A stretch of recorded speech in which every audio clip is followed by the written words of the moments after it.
ಇನ್ನು ಈ ದುರಂತ ಹೇಗೆ ನಡೀತು ಏನು ಅನ್ನೋದ್ರ ಬಗ್ಗೆ ತನಿಖೆಗೆ ಮುಂದಾಗಿದೆ. ಅಮೆರಿಕದ ಸಂಸ್ಥೆಯಿಂದ ತನಿಖೆ ನಡೆಯೋದಿದೆ. ಇದಾಗಲೇ ಈ ಬಗ್ಗೆ ಅಮೆರಿಕ ಮಾತನಾಡಿದೆ ಕೂಡ.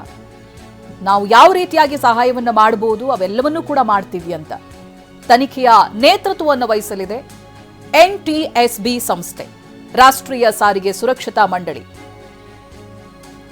ಇದರ ಒಂದು ನೇತೃತ್ವದಲ್ಲಿ ತನಿಖೆ ನಡೆಯೋದಿದೆ. ತನಿಖೆಯಲ್ಲಿ ಸಹಾಯ ಮಾಡೋದಕ್ಕೆ NTSB ನೇತೃತ್ವ ವಹಿಸ್ತಾ ಇದೆ. ಅಮೆರಿಕದ ಟೀಮ್ನಿಂದ ಈ ಬಗ್ಗೆ ತನಿಖೆ ನಡೆಯೋದಿದೆ. ಅದರ ಸಹಯೋಗ, ಅದರ ಜೊತೆಗೆ NTSB ಕೂಡ ಕೈ ಜೋಡಿಸ್ತಾ ಇದೆ. ಇಬ್ಬರ ಒಂದು ನೇತೃತ್ವದಲ್ಲಿ ತನಿಖೆ ನಡೆಯುತ್ತೆ. ಹೇಗಾಯ್ತು, ಏನಾಯ್ತು ಅನ್ನೋದಾಗಿ ಇಡೀ ಎಲ್ರಿಗೂ ಕೂಡ, ಆಗ್ಲೇ ಹೇಳಿದಾಗೆ ಎಕ್ಸ್ಪರ್ಟ್ಸ್ ಪ್ರತಿಯೊಬ್ಬರಿಗೂ ಕೂಡ ಇರುವಂತ ಪ್ರಶ್ನೆ ಇದೆ. ಹೇಗೆ ನಡೆಯೋದಕ್ಕೆ ಸಾಧ್ಯ ಈ ರೀತಿಯ ಅಡ್ವಾನ್ಸ್ ಟೆಕ್ನಾಲಜಿ ಇರಬೇಕಾದ್ರೆ ಅಂತ.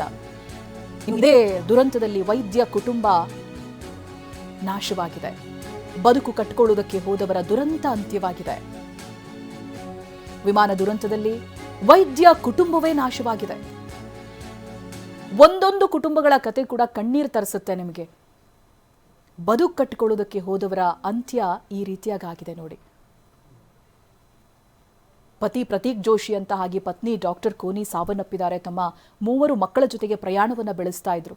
ರಾಜಸ್ಥಾನದ ಖಾಸಗಿ ಆಸ್ಪತ್ರೆಯಲ್ಲಿ ಡಾಕ್ಟರ್ ಕೋನಿ ಅವರು, ಲಂಡನ್ ಮೂಲದ ವೈದ್ಯರಾಗಿರುವಂತಹ ಪ್ರತೀಕ್ ಜೋಶಿ, ಇಡೀ ಕುಟುಂಬವೇ ನಾಶವಾಗಿದೆ. ಇದು ಕೊನೆಯದಾಗಿ ಅವರು ತೆಗೊಂಡಿರುವಂತಹ ಸೆಲ್ಫಿ. ಮಕ್ಕಳ ಜೊತೆಗೆ ಕನಸುಗಳನ್ನು ಕಟ್ಟಿಕೊಂಡು ಹಾರಾಟ ನಡೆಸುತ್ತಿದ್ದವರ ರೆಕ್ಕೆ ಮುರಿದಿದೆ, ಜೀವ ಹೋಗಿದೆ.